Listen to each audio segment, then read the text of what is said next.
Hello students. हम Uttarakhand board परीक्षा 2024 का विज्ञान का प्रश्न पत्र सॉल्व कर रहे थे और क्वेश्चन नंबर 19 तक हम सॉल्व कर चुके थे। अब आज बारी है क्वेश्चन नंबर 21 से। तो आइए देखते हैं। क्वेश्चन नंबर 21 है हमारा कि इसका क पार्ट कहता है कि व्याख्या कीजिए तारे क्यों टिमटिमाते हैं। तो बच्चों, इसके लिए हमें कुछ कीवर्ड्स ध्यान रखने हैं। पहला तो है कि तारे क्या हैं? प्रकाश के बिंदु स्रोत हैं। तारे प्रकाश के बिंदु स्रोत हैं।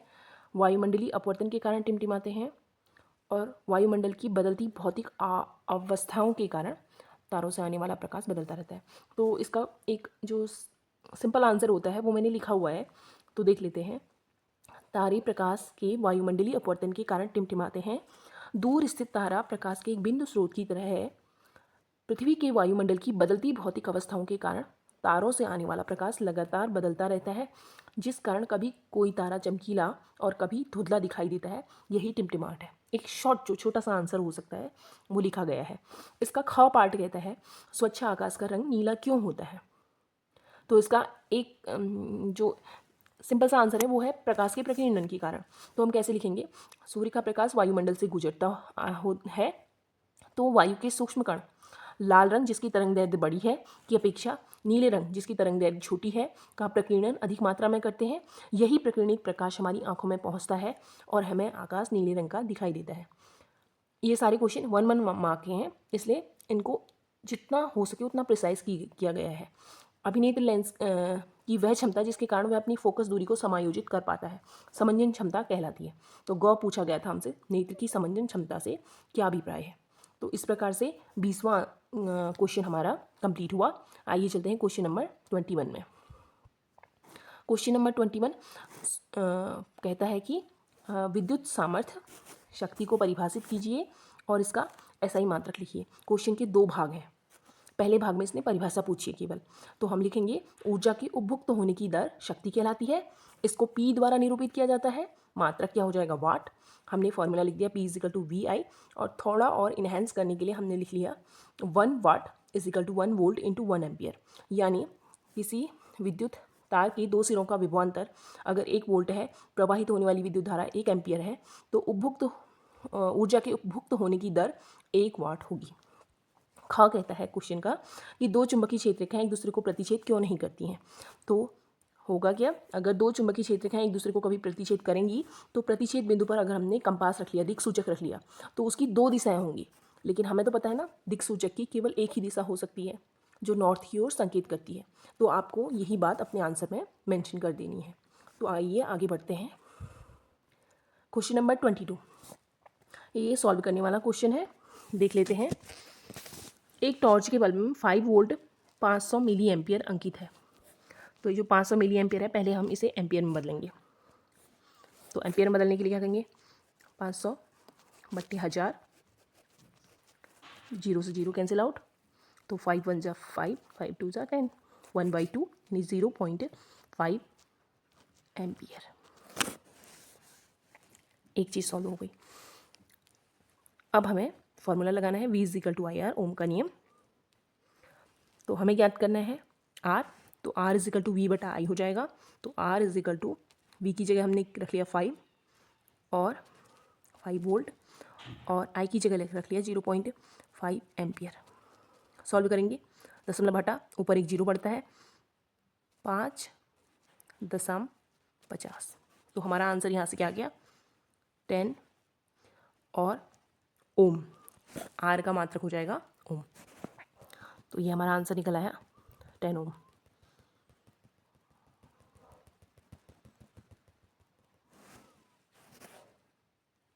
तो R इजिकल टू हो गया था V बटा आई, इसको हमने कर लिया 5 वोल्ट अपॉन 0.5 एम्पियर। तो हमारा आंसर R इजिकल टू आ गया था 10 ओम। अगला पूछा गया है बल्ब की शक्ति। फॉर्मूला हो जाएगा P इजिकल टू वी आई। तो V हमारे पास है 5 वोल्ट इंटू आई है 0.5 एम्पियर। देखिए मात्रक साथ साथ में लिखेंगे तो अच्छा रहेगा। तो ये हो जाएगा 2.5, 5 25, और शक्ति का मात्रक हो जाता है वाट। पीछे मात्रक लिखना बहुत ज़रूरी है। 1 घंटे जलाने पर बल्ब द्वारा उपभुक्त ऊर्जा तो 1 घंटा कितना हो जाएगा, 1 घंटे यानी 3600 सेकेंड इंटू फॉर्मूला यहाँ पे लगेगा हमारा H इज इक्वल टू उपभोक्त ऊर्जा H is equal to V into I into t. तो 3600 V की जगह हम रख लेंगे 5 वोल्ट और I की जगह रख लेंगे 0.5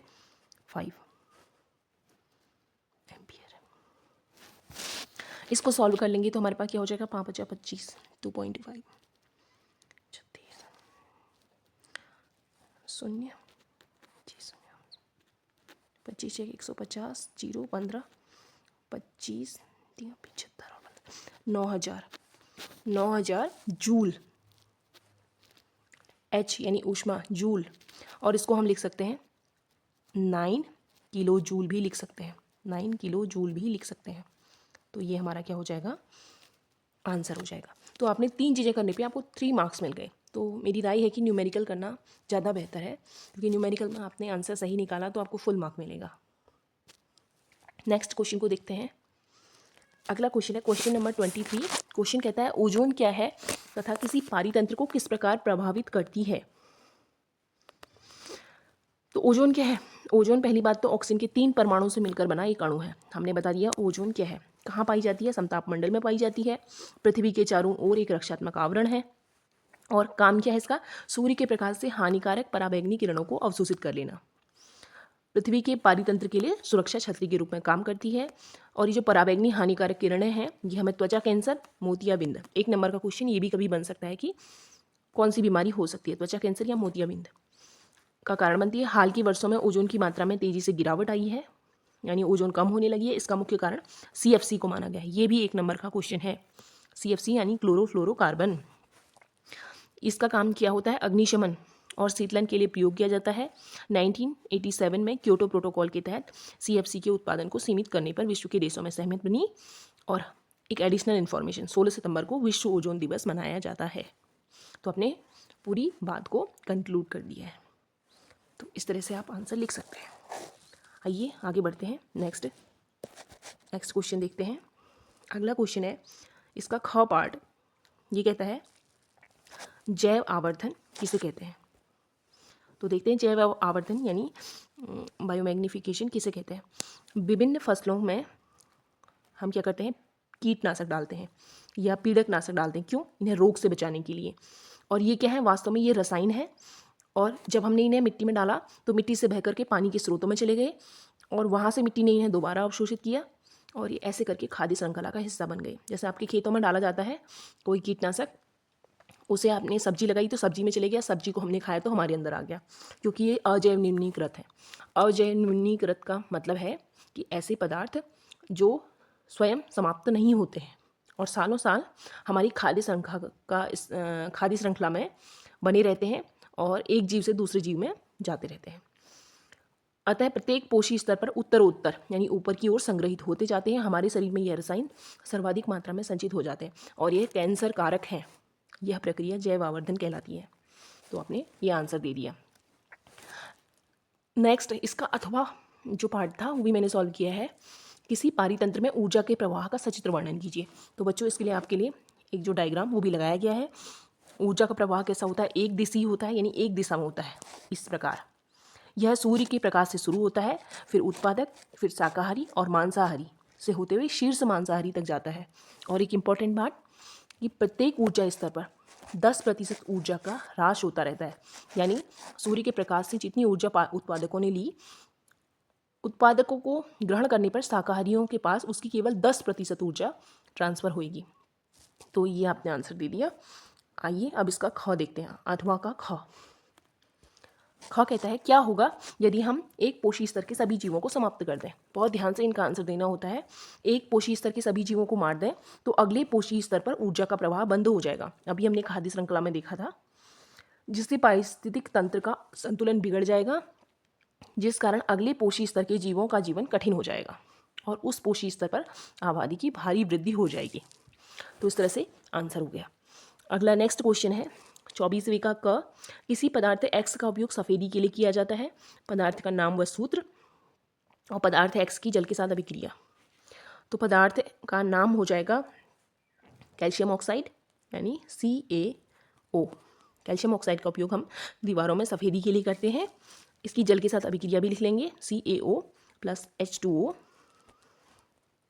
एरो लगा लिया तो हमारे क्या बन जाएगा CaOH होल ट्वाइस।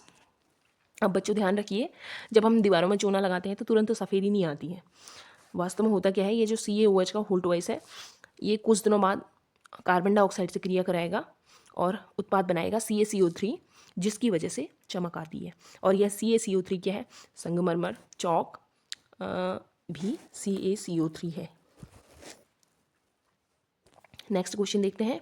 अगला है इसी का ख है, इसी क्वेश्चन का ख वाला भाग है कि ऊष्मा छेपी और ऊष्मा शोषी अभिक्रिया में क्या अंतर है, उदाहरण सही समझाइए। ऊष्मा छेपी यानी ऐसी अभिक्रिया जिसमें उत्पाद के निर्माण के साथ साथ ऊष्मा भी उत्पन्न होती है, ऊष्मा छेपी रासायनिक अभिक्रिया कहते हैं। उदाहरण क्या हो जाएगा, प्राकृतिक गैस का दहन कर लेते हैं हम, CH4 2O2, एरो लगा लिया, CO2 + 2H2O + ऊर्जा, यानी उत्पाद के साथ साथ ऊर्जा भी उत्पन्न हो रही है। इसी प्रकार इसमें हम श्वसन की अभिक्रिया भी लिख सकते हैं। श्वसन की अभिक्रिया क्या हो जाएगी, C6H12O6 + O2, तीर लगा लिया तो 6CO2 + 6H2O + ऊर्जा कितनी 38 ATP। ये हमारी भोजन का दहन हो गया। ऊष्मा शोषी अभिक्रिया जिन अभिक्रियाओं में को संपन्न करने के लिए ऊष्मा अथवा विद्युत की आवश्यकता होती है, ऊष्मा शोषी अभिक्रिया कहते हैं। ऊष्मा, विद्युत और प्रकाश, प्रकाश भी हो सकता है कहीं पे। तो हमने इसका भी उदाहरण लिख लिया, FeSO4, इसका हम विघटन करेंगे, ऊष्मी विघटन होगा, Fe2O3 SO2 + SO3। और एग्जाम्पल क्या हो सकते हैं, हम AgBr, इसका प्रकाशीय विघटन होगा, यहाँ पे हम H लिख लेते हैं तो Ag + Br2। तो इस प्रकार इसका भी आंसर हमने कर लिया। आइए अगले क्वेश्चन में पढ़ते हैं। अगला क्वेश्चन भी समीकरण लिखने वाला है, तो बहुत सही क्वेश्चन है। चूने के पानी में कार्बन डाइऑक्साइड गैस प्रवाहित की जाती है। चूने का पानी क्या हो जाएगा, CO2, सॉरी चूने का पानी हो जाएगा, अभी हमने की थी ना, लिखने में क्यों दिक्कत आ रही है, CaCO3 CaOH का होल ट्वाइस + CO2 = क्या बन जाएगा, CaCO3, वही जो मैंने अभी बताया, कैल्शियम कार्बोनेट। विरंजक चूर्ण की तनु हाइड्रोक्लोरिक अम्ल से क्रिया की जाती है। विरंजक चूर्ण क्या हो जाएगा, CaOCl2 + HCl, तो हमारा क्या बन जाएगा, CaCl2 यानी कैल्शियम क्लोराइड, और क्या बन जाएगा,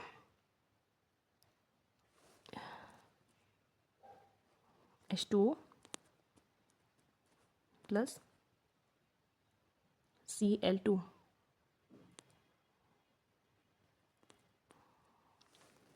अगला है एथेनॉल की क्रिया सोडियम धातु से की जाती है। एथेनॉल क्या हो जाएगा हमारा, C2H5OH + सोडियम धातु हो जाएगी Na, तो हमारा क्या बन जाएगा, सोडियम एथॉक्साइड यानी C2H5ONa, और क्या बन जाएगा, H। अगला है एथेनोइक अम्ल की क्रिया एथेनॉल से कराई जाती है। एथेनोइक अम्ल हो जाएगा C2H5OH, सॉरी एथेनॉल हो गया, + एथेनोइक अम्ल हो जाएगा CH3COH, एरो लगा लिया तो ये बन जाएगा, एक तो बन जाएगा एस्टर C2H5O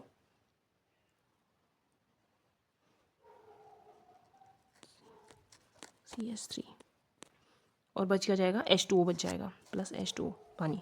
तो इस अभिक्रिया को एस्टरीफिकेशन यानी एस्टरीकरण अभिक्रिया भी कहते हैं, और इस तरीके से भी यह एग्ज़ाम में पूछी जा सकती है। तो हमने सारे इक्वेशन लिख दी हैं। आइए आगे बढ़ जाते हैं। क्वेश्चन नंबर 25 ये कहता है निम्न पदों की परिभाषा दीजिए। पहला है खनिज। खनिज प्राकृतिक रूप से भूपर्पटी में पाए जाते हैं, और जैसे लोहा, एल्यूमिनियम। और हम एक लाइन ऐसे भी लिख सकते हैं कि सभी खनिज अयस्क हैं, लेकिन सभी अयस्क खनिज नहीं हैं। अयस्क कुछ स्थानों पर खनिजों में कोई विशेष धातु काफ़ी मात्रा में होती है जिसे निकालना आर्थिक रूप से लाभकारी होता है। इन खनिजों को अयस्क कहते हैं, जैसे हेमेटाइट, मैग्नीसाइट, बॉक्साइट। तो ये हमने लिख दिया। अगला इसका ख भाग है, दो धातुओं के नाम बताइए जो तनु अम्ल से हाइड्रोजन विस्थापित करती हैं और दो धातुएं जो ऐसा नहीं कर सकती हैं। तनु अम्ल से हाइड्रोजन विस्थापित करने वाली धातुएं कौन सी होंगी? याद कीजिए, सक्रियता श्रेणी जो हम पढ़ते थे उसमें हाइड्रोजन से जो ऊपर की धातुएं हैं वो ऐसा करेंगी, यानी मैग्नीशियम, जिंक, कैल्शियम। और हाइड्रोजन से नीचे वाली धातुएं ऐसा नहीं करेंगी, यानी कॉपर, सोना, चांदी, ये सब ऐसा नहीं करेंगी। तो बहुत अच्छा क्वेश्चन था। आगे बढ़ते हैं। अगला क्वेश्चन है क्वेश्चन नंबर 26। इसके भी 4 भाग हैं हमारे पास। पहला भाग है, किन्हीं दो यौन संचारित रोगों के नाम लिखिए। तो इसका हो जाएगा सिफिलिस, सुजॉक, जिसे हम गोनोरिया कहते हैं। इसमें हम ये भी लिख सकते हैं HIV एड्स, AIDS। इसका फुल फॉर्म हो जाएगा एक्वायर्ड इम्यूनोडिफिशियंसी सिंड्रोम। हमारी आमाशय में अम्ल की क्या भूमिका है? तो आमाशय में जो अम्ल होता है भोजन को अम्लीय बनाता है, जठर ग्रंथि में, जठर रस में मौजूद पाचक एंजाइमों को सक्रिय बनाता है, भोजन के साथ आने वाले हानिकारक जीवाणुओं को नष्ट करता है, और सबसे बड़ी बात, भोजन के पाचन में मदद करता है। इसका ग भाग कहता है कि अवटु ग्रंथि से स्रावित होने वाले हार्मोन का नाम क्या है? अवटु ग्रंथि, जिसे हम थायराइड ग्रंथि भी कहते हैं, हार्मोन हो जाएगा थायरेक्सिन। अगला है, मधुमेह के कुछ रोगियों की चिकित्सा इंसुलिन का इंजेक्शन देकर क्यों की जाती है? बहुत अच्छा क्वेश्चन है। मधुमेह में रक्त शर्करा का स्तर बढ़ जाता है क्योंकि अग्न्याशय से इंसुलिन हार्मोन कम मात्रा में स्रावित होने लगता है। इंसुलिन हार्मोन रक्त शर्करा को नियंत्रित करता है, इसलिए मधुमेह के रोगियों को इंजेक्शन के माध्यम से इंसुलिन दिया जाता है। आगे बढ़ते हैं। क्वेश्चन नंबर 27 कहता है कि उत्सर्जी उत्पाद से छुटकारा पाने के लिए पादप किन विधियों का उपयोग करते हैं? उत्सर्जी उत्पादों से छुटकारा पाने के लिए पादप निम्न विधियों का उपयोग करते हैं। पहला हो जाएगा प्रकाश संश्लेषण के माध्यम से अतिरिक्त जल और ऑक्सीजन बाहर निकाल देते हैं। दूसरा वाष्पोत्सर्जन, इसके माध्यम से भी अतिरिक्त जल को बाहर निकाल देते हैं। पादप गोंद, रेजिन का श्रावण करते हैं, तो इस माध्यम से भी अपशिष्ट पदार्थों का निष्कासन करते हैं। पुरानी जाइलम, ये जाइलम होगा, जाइलम को भी छाल के रूप में बाहर निकाल देते हैं। आपने देखा होगा जो बार्क होती है पौधों की, उसके माध्यम से भी पदार्थ का निष्कासन करते हैं, अवशिष्टों का। पादप गिरने वाली पत्तियों में भी अपने अवशिष्ट पदार्थों को संचित करते हैं जो गिरकर पादप से अलग हो जाते हैं। तो यह कुछ विधियाँ हो गई। अच्छा क्वेश्चन था। अगला है कि मेंडल के प्रयोगों से कैसे पता चला कि विभिन्न लक्षण स्वतंत्र रूप से वंशानुगत होते हैं? तो ये मेंडल के लॉ से क्वेश्चन आया है। मेंडल ने क्या किया था, गोल और हरे बीजों वाले पौधों और झुर्रीदार और पीले बीज वाले पौधों के बीच में डाई हाइब्रिड क्रॉस कराया था, संकरण कराया गया था। इससे पता चला कि पहली पीढ़ी के सभी पौधे गोल और पीले होते हैं, जबकि इन पहली पीढ़ी के पौधों के बीच में संकरण कराया गया तो हमें क्या मिला, एक अनुपात मिला, 9:3:3:1, और हमें जो मिले गोल पीले, गोल हरे, झुर्रीदार पीले और झुर्रीदार हरे, यानी कई प्रकार के बीज प्राप्त हुए। इससे पता चला कि विभिन्न लक्षण स्वतंत्र रूप से वंशानुगत होते हैं और पीढ़ी दर पीढ़ी चलते रहते हैं। आगे बढ़ते हैं। अगला है क्वेश्चन नंबर 28, किन्हीं दो एंजाइमों के नाम तथा कार्य लिखिए। तो हम इस प्रकार लिख सकते हैं, दो प्रमुख एंजाइम और उनके कार्य निम्नलिखित हैं। पहला है एमाइलेज अथवा टाइलिन एंजाइम, कहाँ पाया जाता है, लार में पाया जाता है। मुख्य कार्य जटिल शर्करा यानी मंड को सरल शर्करा में तोड़ना है। अगला है पेप्सिन एंजाइम, कहाँ, पेट में, और प्रोटीन के पाचन में सहायता करता है। याद रखिए, पेप्सिन, पेट, प्रोटीन।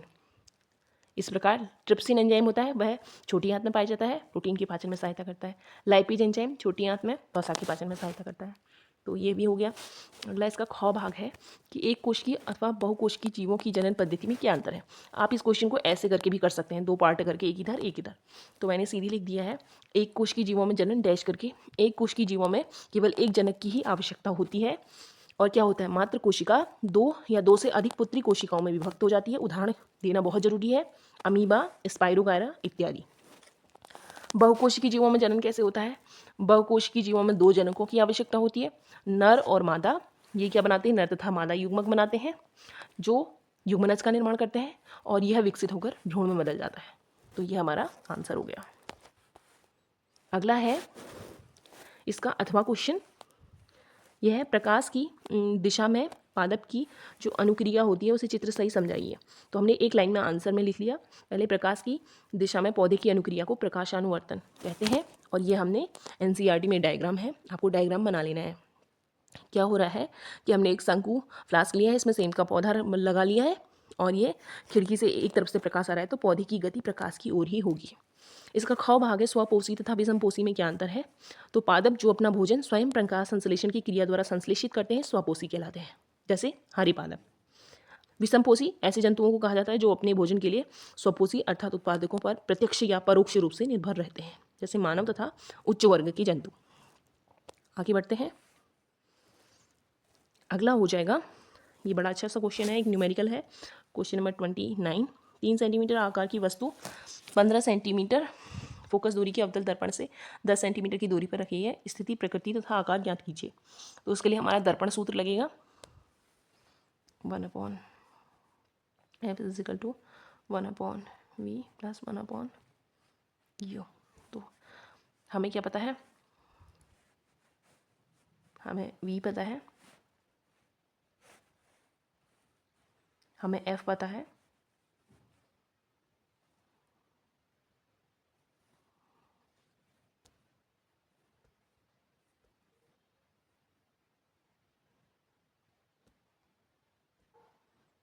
तो हमने ये वैल्यू रख ली है अपने फॉर्मूले में, और वैल्यू रखने पर अब हम v को साइड कर लेते हैं। 1/v = हो जाएगा 1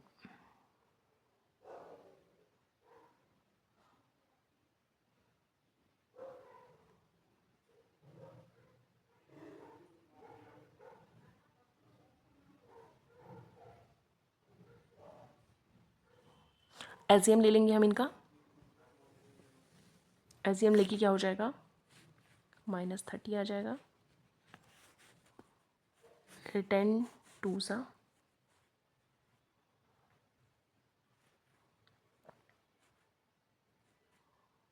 10 3 सा 30 हो जाएगा, और 15 2 सा 30 हो जाएगा। तो ये हो जाएगा -30। तो हमारा v = हो जाएगा 30। थोड़ा इसमें लिखने में दिक्कत हो रही है। v = हो जाएगा 30। तो v हमें पता चल गया है, v की वैल्यू पॉजिटिव है। इसका मतलब हमारा जो प्रतिबिंब है दर्पण के पीछे बन रहा है।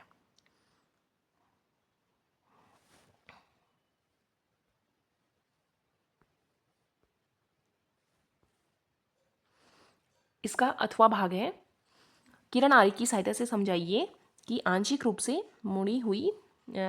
पानी में डुबोई गई पेंसिल सतह पर मुड़ी हुई क्यों प्रतीत होती है। तो ये क्वेश्चन ज़्यादा अच्छा है, इसको आप बहुत अच्छे से कर सकते हैं। ये आपने डायग्राम बना लेना है जिसमें एक बीकर है और अपने ये पेंसिल डुबोई गई है।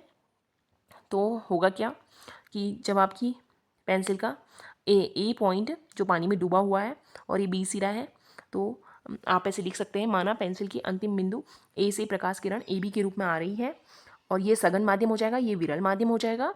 तो जब ये सघन से विरल में आएगी तो क्या हो जाएगा, ये अभिलंब है तो अभिलंब से दूर हट जाएगी। प्रकाश किरण को ऐसे आना था, दूर हट गई। तो ए से आने की बजाय हमें ये डैश से आती हुई प्रतीत होती है। तो इस प्रकार हमें पेंसिल टेढ़ी दिखाई देती है। आप इसको एक्सप्लेन कर लेंगे। आगे बढ़ते हैं। अगला क्वेश्चन है, ये भी अच्छा क्वेश्चन है, इसका ख भाग है। ये कहता है कि +2.5D और 1.5D क्षमता के 2 लेंस परस्पर संपर्क में रखे गए हैं। इस संयोजन की इसकी क्षमता तथा संयुक्त लेंस की फोकस दूरी क्या होगी। तो हमारे पास P1 = है 2.5D और प्लस का, और P2 बराबर है 1.5D। तो दोनों प्लस के हैं, तो हमारे पास P = हो जाएगा P1 + P2। तो इन दोनों को ऐड कर लेंगे, बहुत आसान है। दोनों को हमने ऐड कर लिया तो 0.4D आ जाएगा। तो फिर अगला हमारे पास P = 1/f होता है। तो हमें फोकस दूरी याद करनी है, तो F = हो जाएगा 1/4। याद रखिए, एक डायोप्टर उस लेंस की क्षमता है जिसकी फोकस दूरी 1 मीटर है। तो हमें 1 मीटर को हम 100 सेंटीमीटर लिख सकते हैं। तो इसको डिवाइड करेंगे तो 25 सेंटीमीटर हमारी फोकल लेंथ आ जाएगी। तो आपको समझ में आ गया होगा क्वेश्चन। आगे बढ़ते हैं। अगला क्वेश्चन भी न्यूमेरिकल है। 30th का क भाग, परिपथ का कुल प्रतिरोध ज्ञात करना है हमें। आपको डायग्राम बगल में दिया गया है। ये हमारे पास श्रेणी क्रम और ये समांतर क्रम में है। तो पहले श्रेणी क्रम देख लेते हैं। तो इसको हम कर लेंगे। तो R1 बराबर हो जाएगा 4 ओम प्लस 6 ओम, 4 + 6 तो ये हो जाएगा 10 ओम। और R2 बराबर कितना है 15 ओम। इन दोनों को समांतर क्रम कर लेंगे तो 1/R = हो जाएगा 1/10 प्लस 1/15। एलसीएम ले लेंगे 30 आ जाएगा। 10 × 3 = 30, 15 × 2 = 30। तो इसको हम पलट लेंगे। R = हो जाएगा 30, 5 × 30 यानी 6 ओम आ गया हमारा R। तो परिपथ में प्रवाहित कुल विद्युत धारा कितनी हो जाएगी, हम फॉर्मूला लगा लेंगे V = IR। V हमें दिया गया है 12 वोल्ट, ये रहा 12 वोल्ट। तो 12 वोल्ट और हमें ज्ञात करनी है धारा, तो R बट्टी में आ जाएगा। R कितना, अभी 6 ओम हमने निकाला था, 6 ओम। तो हमारा 6 दूनी 12 होता है। तो हमारी I = हो जाएगा, I बराबर हो जाएगा 2 एम्पियर। तो इस प्रकार हमने ये क्वेश्चन सॉल्व कर लिया। बहुत ईजी सा क्वेश्चन था और आपको ऐसा क्वेश्चन जरूर सॉल्व करना चाहिए। आगे बढ़ते हैं। अगला और लास्ट इसका ख भाग है, किसी चालक का प्रतिरोध किन कारकों पर निर्भर करता है। और यह केवल 1 नंबर का ही है, इसलिए इतना हमें शॉर्टकट में लिखना है। क्या है, चालक की लंबाई पर निर्भर करेगा, यानी लंबाई जितनी ज़्यादा होगी प्रतिरोध उतना ज़्यादा होगा। मोटाई, जितनी ज़्यादा मोटाई उतना प्रतिरोध कम होगा। चालक के पदार्थ की प्रकृति और ताप। तो इस प्रकार से हमने 2024 का विज्ञान का प्रश्न पत्र पूरी तरह अथवा वाले क्वेश्चन भी सॉल्व कर लिए हैं। आपको समझ में आया होगा और एग्ज़ाम की डेट आ चुकी है, तो आपकी तैयारी अच्छी चल रही होगी। तो पढ़ते रहिए और खुश रहिए।